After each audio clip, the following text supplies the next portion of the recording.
श्रोते हो, आज सुरुवात करताना एक विचार करा. समजा तुम्हाला एका अत्यंत अंधाळ्या आणि दमट कोठडीत डांबून ठेवलंय. बापरे, नुसत्या कल्पनेनेच अंगावर काटा आला यार. हो ना. आणि आजूबाजूला फक्त अथांग खवळलेला काळाकुट्ट समुद्र आहे. सुटकेचा एकही मार्ग नाहीये. म्हणजे अक्षरशः जिवंतपणी मरण यातना. एक्झॅक्टली. आणि तुमची सगळी ओळख, तुमचं गाव, तुमचं घर, तुमचं नाव, हे सगळं एका क्षणात पुसून टाकलंय. आणि आता उरलाय तो फक्त एक number. Literally just a number. हो, तुमचं अस्तित्व फक्त त्या नंबरपुरतं मर्यादित राहिलंय. हा विचारच मन सुन्न करणार आहे. खरंच यार, ही कल्पनाच इतकी अस्वस्थ करणारी आहे की प्रत्यक्ष तो अनुभव काय असेल याचा विचारही करवत नाही. आणि म्हणूनच आज आपण एका अशा अफाट पुस्तकाच्या पानांमध्ये उतरणार आहोत ज्याने हा भयावह अनुभव शब्दांतून जिवंत केलाय. हे पुस्तक म्हणजे काळे पाणी, आणि याचे लेखक आहेत विनायक दामोदर सावरकर. ॲक्च्युली हे पुस्तक म्हणजे फक्त एक कादंबरी नाहीये, त्यामागचा इतिहास आणि ती लिहिण्यामागचं कारण खूप इंटेन्स आहे. हो, म्हणजे ते नुसतंच साहित्य नाहीये. नाहीच मुळी.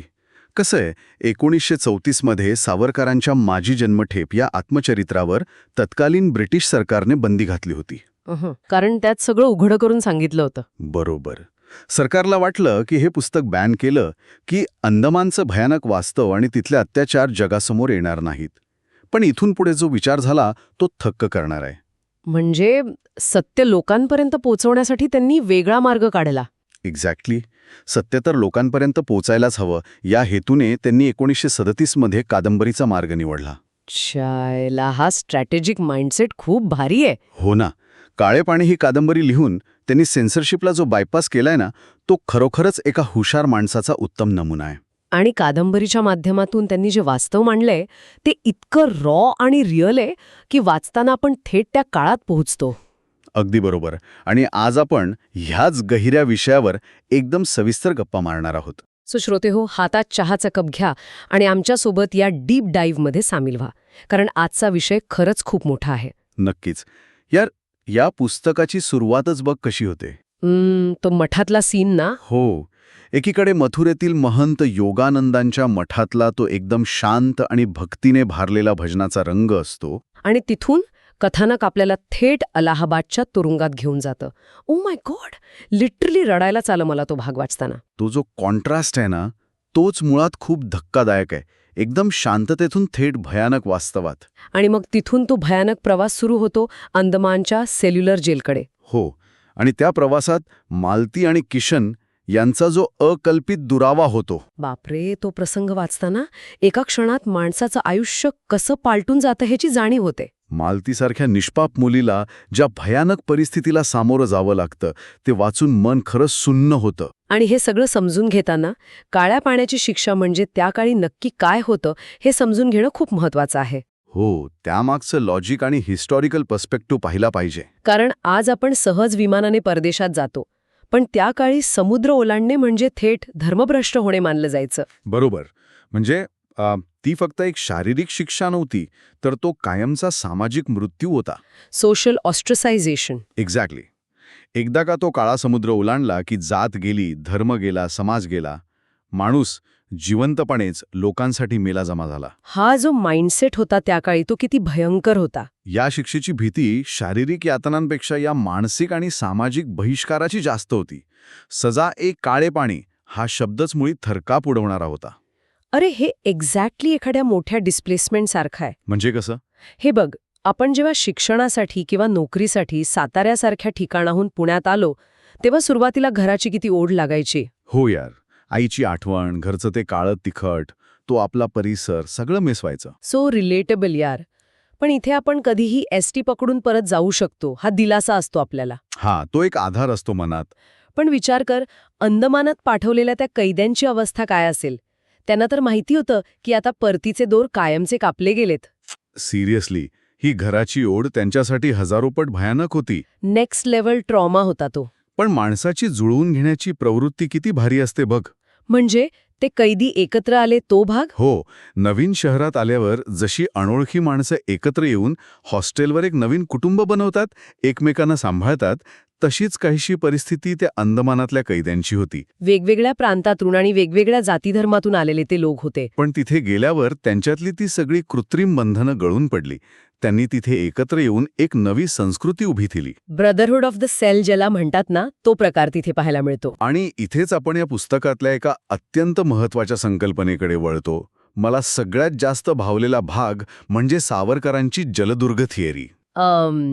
ती महाकाली तोफवाली संकल्पना. हो, त्यांची ती स्ट्रॅटेजिक विजन. हा भाग खरोखरच विचार करायला लावणारा आहे. अंदमानकडे बघण्याचा दृष्टिकोनच बदलून जातो याने. काय होतं नक्की त्यांचं विजन? यार ऑनेस्टली हे ऐकून सिरियसली माइंडसेट बदलला माझा.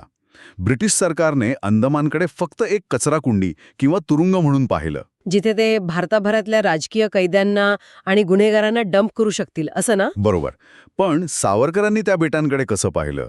त्यांनी अंदमानला भारताच्या पूर्व सीमेवरची महाकाली तोफ मानलं. महाकाली तोफ हे रूपक वापरण्यामागे नक्की काय विचार होता? त्याचं भौगोलिक कारण खूप महत्वाचं आहे.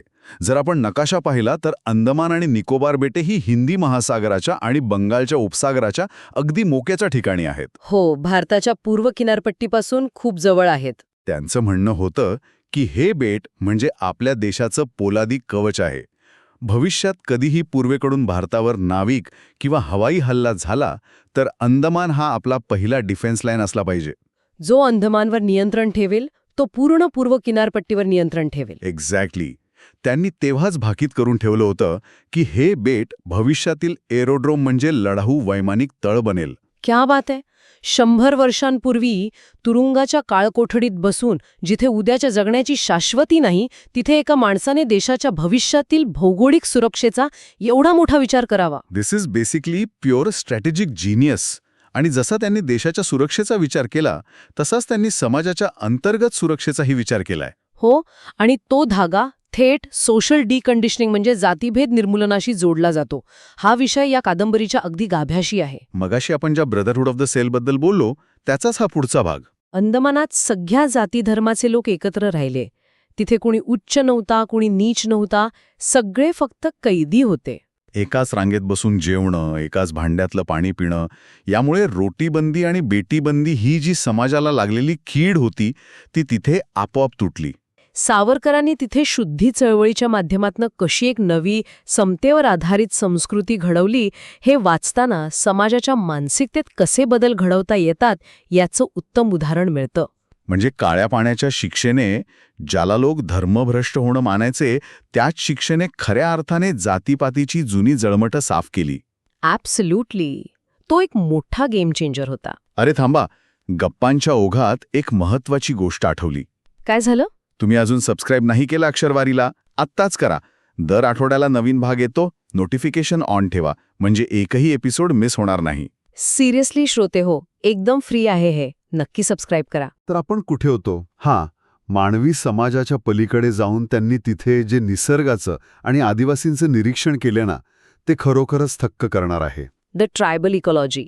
अंदमानच्या जंगलाचं वर्णन तर इतकं जिवंत आणि भयानक आहे की वाचतानाही श्वास कोंडल्यासारखं वाटतं. हो यार, अंदमानचं जंगल म्हणजे काय आपलं नेहमीचं सातारा पुण्याकडचं जंगल नाही. तिथल्या जळवा, ते विषारी कीटक, तो वर्षभर पडणारा भयानक पाऊस आणि दमट हवा. निसर्गाचं असं रौद्र रूप की माणूस तिथे क्षणभरी टिकू शकणार नाही. पण अशा प्रतिकूल परिस्थितीतही जावरे आणि ओंगे या ज्या मूळ आदिवासी जमाती होत्या त्या हजारो वर्ष कशा टिकून राहिल्या? त्यामागचं सर्व्हायव्हल मेकॅनिझम काय होतं नक्की? एक फॅक्ट त्यांनी सांगितलंय की हे आदिवासी लोक अखंड अग्नी तेवत ठेवतात.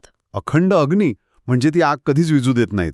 नाही, कारण त्या प्रचंड दमट आणि ओल्या जंगलात आगपेटी किंवा गारगोटीने नव्याने आग निर्माण करणं जवळजवळ अशक्य असतं. एकदा आग विझली की माणसाचं अस्तित्वच धोक्यात येतं. एक्झॅक्टली.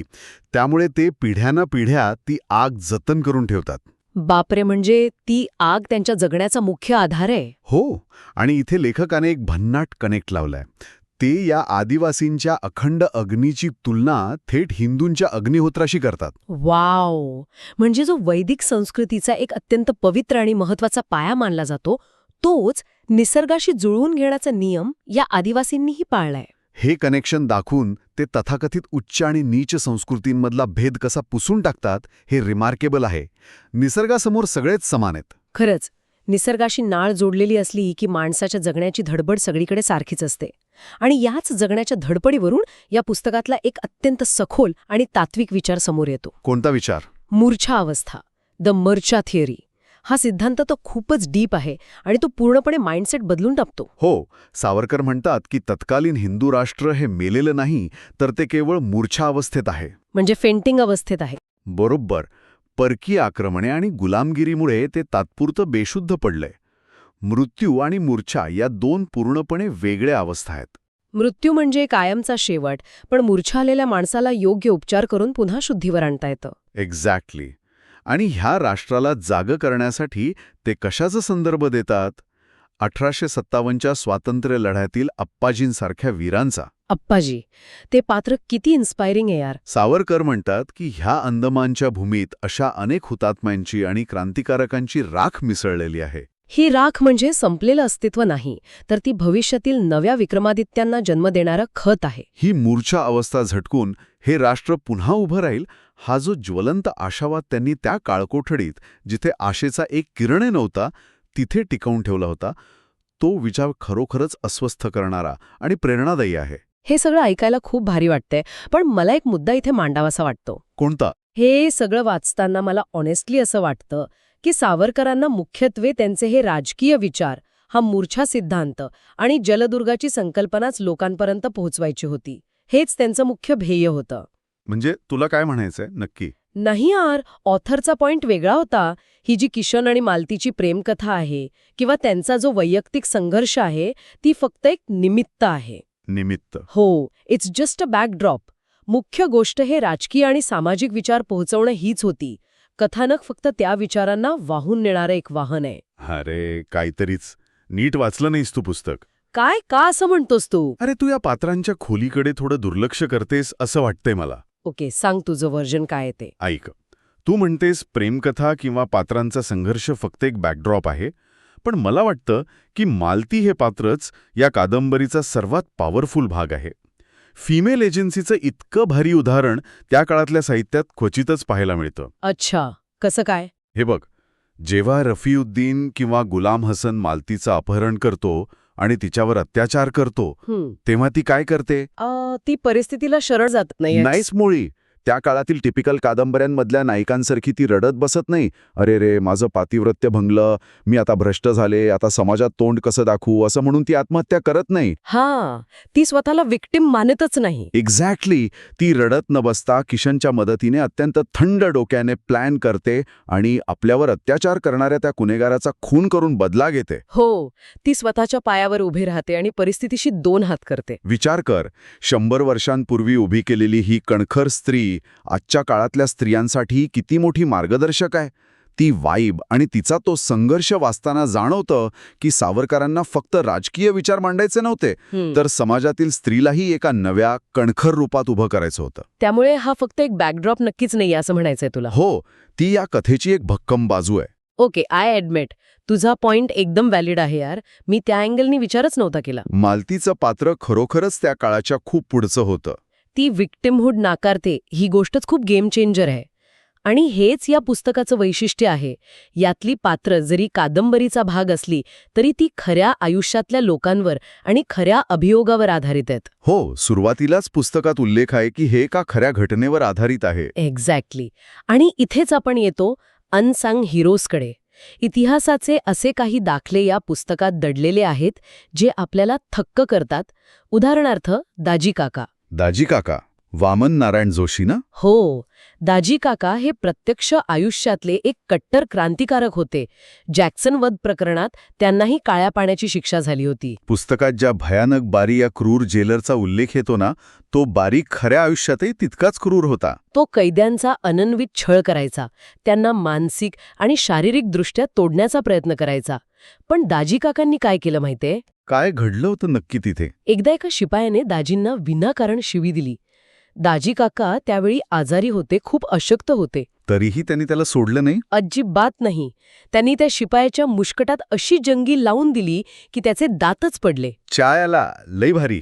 या एका घटनेमुळे पूर्ण जेलमध्ये कैद्यांनी संप पुकारला आणि शेवटी त्या माजोरड्याला नमते घ्यावे लागले. कथेतील काल्पनिक वाटणारी पात्र आणि प्रत्यक्ष घडलेल्या या सत्य घटना यांचा कसा सुरेख संगम या पुस्तकात आहे, हे बेसिकली खूप भारी आहे. ऑनेस्टली हा इतिहास वाचताना जाणवतं की ह्या लोकांनी स्वतःच्या अस्तित्वासाठी किती मोठा लढा दिलाय. खरंच यार. आपण आजच्या सुरक्षित वातावरणात बसून त्यांच्या त्या अमानुष यातनांची कल्पनाही करू शकत नाही. पण या साहित्यकृतीमुळे तो काळ थोडा का होईना आपण जगू शकतो आणि त्यांचं बलिदान समजू शकतो. बरोबर. आणि याच मानवी अस्तित्वाच्या लढ्याबद्दल बोलताना एका अत्यंत भयानक पण थक्क करणाऱ्या गोष्टीचा मला उल्लेख करावासा वाटतो. ही गोष्ट मानवी जगण्याच्या जिद्दीचा कळस आहे. कोणती गोष्ट? अंदमानातील कैद्यांची ती चिल्लर पद्धत. बापरे, तो भाग तर अतिशय अस्वस्थ करणारा आणि तितकाच आश्चर्यकारक आहे. हो, विचार करा श्रोते हो, तुरुंगात कैद्यांना स्वतःजवळ काहीही, अगदी एक साधा कागद किंवा नाणं बाळगण्याची परवानगी नव्हती. सतत कडक झडती घेतली जायची. पण तरीही आतल्या आत पैशांची किंवा नाण्यांची गरज लागायचीच, एकमेकांना मदत करण्यासाठी किंवा जगण्यासाठी. मग हे कैदी काय करायचे?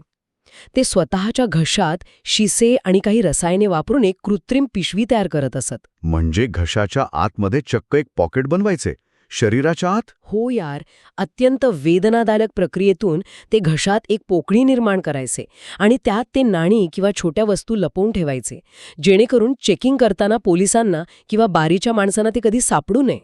हे ऐकूनच मानवी शरीराच्या आणि मनाच्या सहनशीलतेवर विश्वास बसत नाही.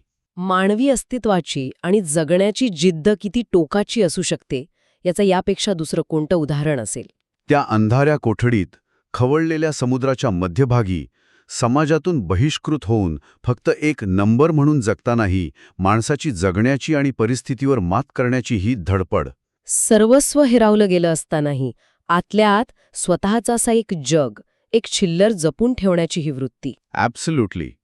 ती जगण्याची दुर्दम्य इच्छाशक्तीच त्यांना त्या काळकोठडीतून जिवंत ठेवत होती. ही वास्तव आपल्याला विचार करायला भाग पाडतं. आणि म्हणूनच जेव्हा आपण ह्या अशा साहित्यकृतींमधून जातो तेव्हा तो नुसता इतिहास राहत नाही, तर तो मानवी क्षमतेचा एक सखोल अभ्यास बनतो. अंधार कितीही दाट असला आणि परिस्थितीने कितीही कोंडी केली असली तरी माणसाच्या आतली ती जिद्दीची छिल्लर कायम जपून ठेवायची असते. हाच विचार आजच्या या चर्चेतून मनात रेंगाळत राहतो. हे पुस्तक नक्की वाचा श्रोते हो, पर्स्पेक्टिव्ह बदलेल, गॅरंटेड. नक्कीच. आणि कमेंट करून सांगा तुम्हाला कुठला पार्ट सगळ्यात रिलेटेबल वाटला ते. पुढच्या भागात एक और मस्त पुस्तक घेऊन आपण येणार आहोत, ते अजिबात मिस करू नका. बाय. जय महाराष्ट्र. जय महाराष्ट्र.